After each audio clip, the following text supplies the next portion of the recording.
Good morning, guys. Beautiful out here. I thought I would tell you another story. I know you love hearing them so much. Some of you, anyway. This story is about another car accident. I've been in several of them so far where I've had to actually help people and pull them out. I was living in a little town called Pocahontas, Arkansas at the time, and I had just moved to a guy's home. He took a church that was out in the country, and he completely gutted the church. He bought it like dirt cheap, like $35,000. It had like a gymnasium and stuff in it with those fold down basketball hoops that like fold out of the ceiling, and then whenever the tournaments and stuff are done, they fold them back up. Well, he left the basketball hoops and everything there. He took the gymnasium and put a big car garage in it so he can park all his old classic cars. And all I did was work on like 1958 to 1966 Thunderbirds, but there were other things I worked on, like a 1964 Oldsmobile Starfire, 1956 Cadillac. There was a bunch of trucks and stuff he had. This man he was old, retired. He owned multiple restaurant, like pizza chains, a couple White Castles, and he would travel the country and he would make personalized poker chips. He would take chips and stack them on top of each other, and then he had a machine that would put an emblem on them for you. So if you're in the middle of a poker game and you wanted to step away, use the bathroom, go smoke a cigarette, get you a drink or something like that, what would end up happening is you could leave your chip on the table to mark that you're still in the game, you're just not there for that session. And he would personalize those for people, and he bought into the business. And what ended up happening is he would go to the casinos and stuff and sell the stuff outside, or he would pay for a little vendor booth.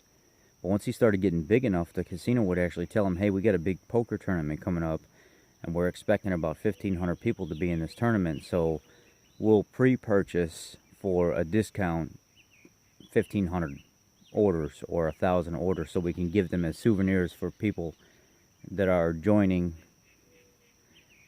Bugs all over down here that are joining the tournaments. And instead of them paying $20 a pop, they might only pay like $14 a pop, but at cost it only costs like $6 to make them.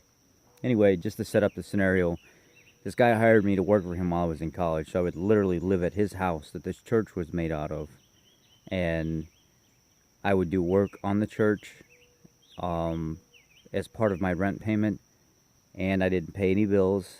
And he paid me like $500 a week to stay there. He supplied the food, paid for the parts catalog, or any kind of parts that come from the catalog or at the parts store, and he paid all the bills. And then he'd give me $500 a week to just work on his stuff and live at his house.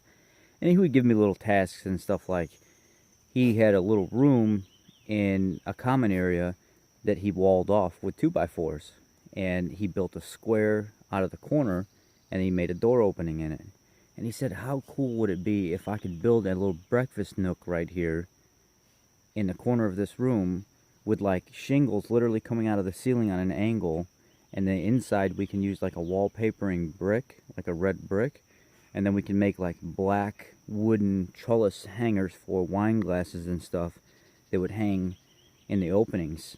And it would be like you're in France at a small little restaurant, like a breakfast nook, and you could have wine with your breakfast or whatever. And he built this, he wanted it built, I should say, with like fake plastic vines coming out of the ceiling and stuff, and found a nice black and red table, like a restaurant style table to fit in the nook.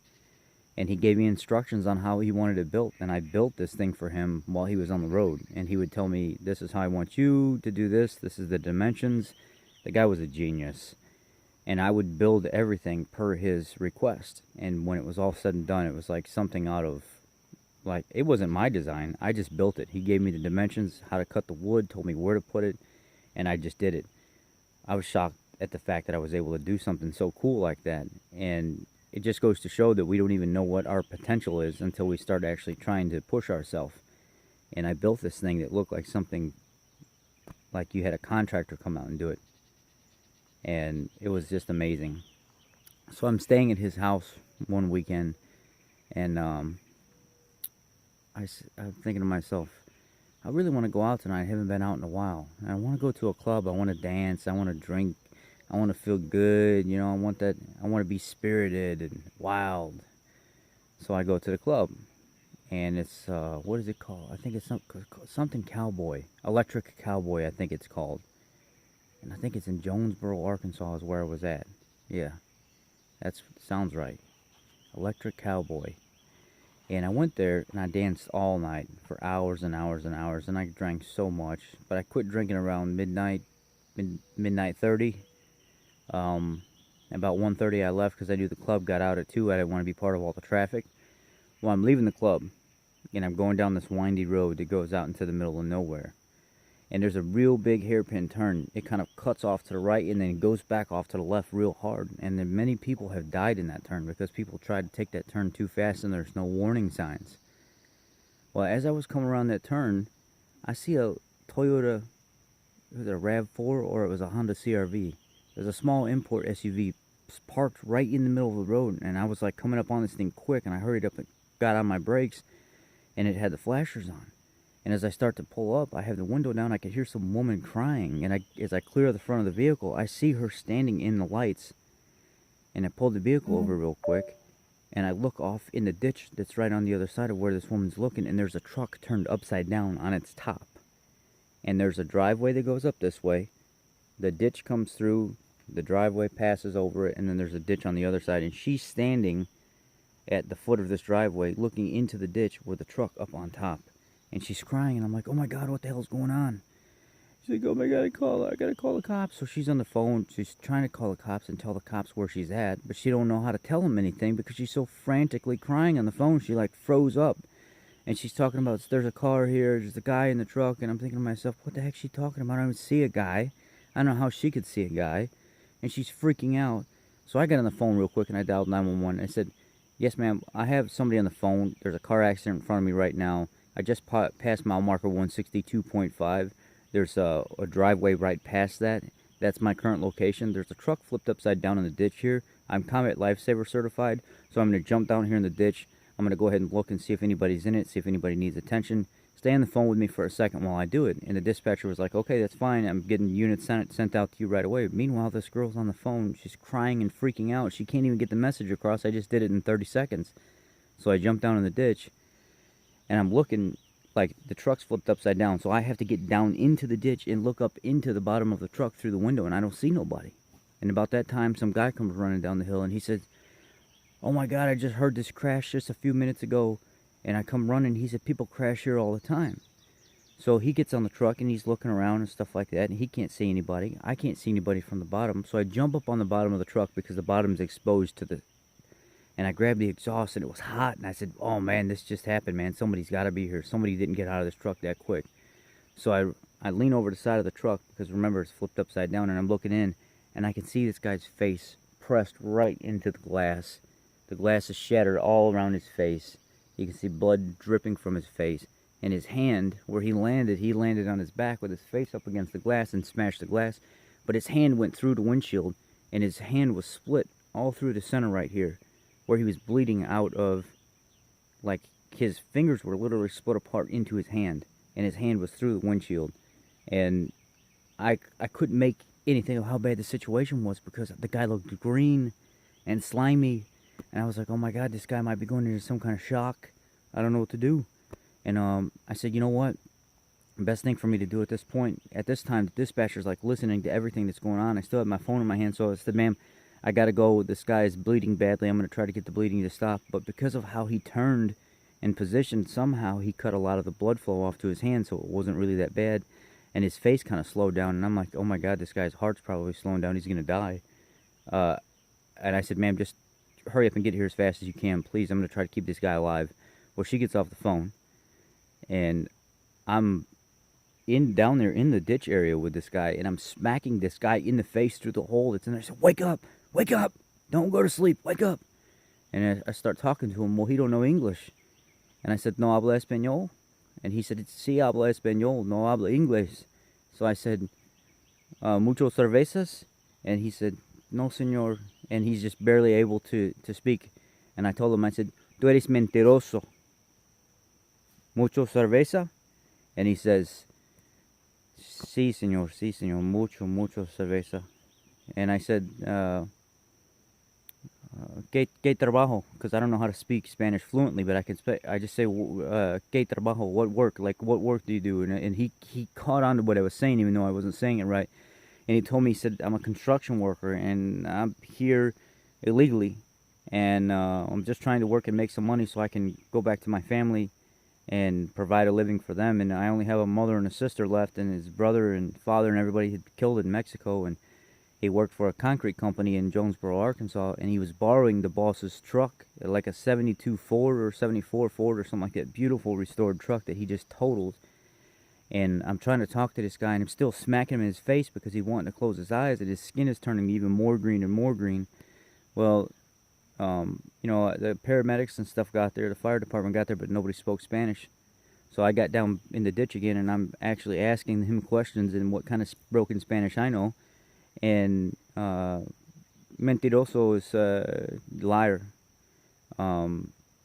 So that's why when I told him, tú eres mentiroso, you are a liar, because I know you were drinking liquor. I can smell it reeking out of the truck.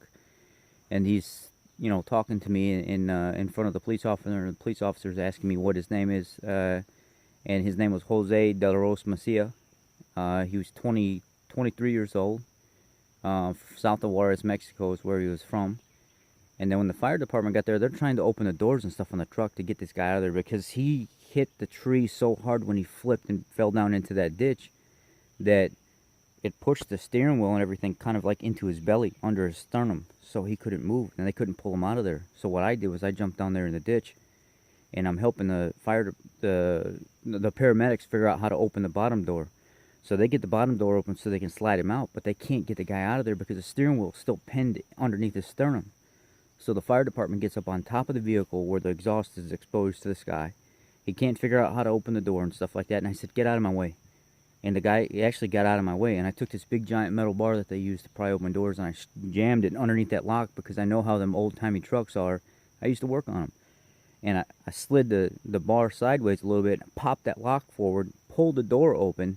And as I pulled the door open, the firefighter leaned over the side so he can see if he can get the small jaws of life in there at the steering wheel. But the door kept falling back down towards him, so I jumped back up on the truck, and he said, sir, he said, it's not stable for you to be here. And I said, that guy's going to die with you doing it like this. I said, let me help you.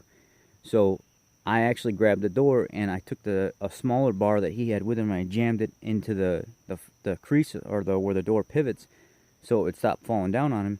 And then I jumped on the guy's legs, because he was so skinny and so small, he kept wanting to fall over the truck. He didn't have any weight to him. So I actually sat on his legs so he could actually do his work inside the truck. And while he was working inside the truck, he couldn't figure out how to get the steering wheel out of there properly. He was trying to cut the steering wheel down by the firewall. And I was telling him, if you cut it at the firewall, what's going to end up happening is there's a double bracket there. The steering wheel is still going to be attached. Cut it in front of the dash. I don't care. That's the only way to do it. You're going to be wasting a lot of time. So he actually listened to me. He said, man, you sound like you know about this stuff. I said, this is my job. Cut the steering wheel in front of the dash, and it'll fall right out. Sure enough, it did fall right out. It kind of hit the guy in the head a little bit, but his head was messed up so much anyway, probably kept him alive. The steering wheel, sure enough, it fell out towards the paramedics. They pulled it out of the way. The guy slid out of the vehicle onto the gurney that they had laying in the bottom, because it was like upside down, but it wasn't like completely flat. It was kind of like teetered upside down. And the guy slid right out onto the platform that they had down there. They took him up the ditch, put him right onto a stretcher, and a helicopter actually was flying in as they were pulling him out to pick him up. I called the next day to see if I could get information on the guy and see if he survived. They said he did survive, but they wouldn't let me come see him because, I'm not primary family or anything like that, but I'm just so blessed that God has used me, and kind of cursed at the same time, because there have been 3 other situations that like this have happened where I've had to keep people alive and be part of something like that. So that's my morning story, guys. I hope you like it. Thank you. Have a blessed day.